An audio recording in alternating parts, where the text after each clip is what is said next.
madaxweynaha dowladda Soomaaliya Maxamed Cabdullaahi Farmaajo iyo wafdi uu hogaaminayo ayaa xalay gaadhay magaalada Ammaan ee dalka Jordan halkaasi oo maanta la filayo inuu ka furmo shir madaxeedka jaamacadda Carabta.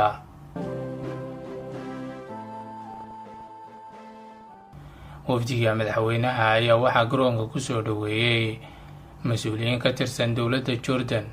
madaxweyne Farmaajo ayaa khudbad ka jeedin doona shir madaxeedka jaamacadda Carabta ee maanta furmaya kaasi oo looga hadli doono arrimo kala duwan, waxaana waxyaabaha diiradda lagu saari doono shirkaasi ka qayb noqon doona arrimaha Soomaaliya, gaar ahaan abaaraha ba'an ee ka jira qaybo ka mid ah dalka.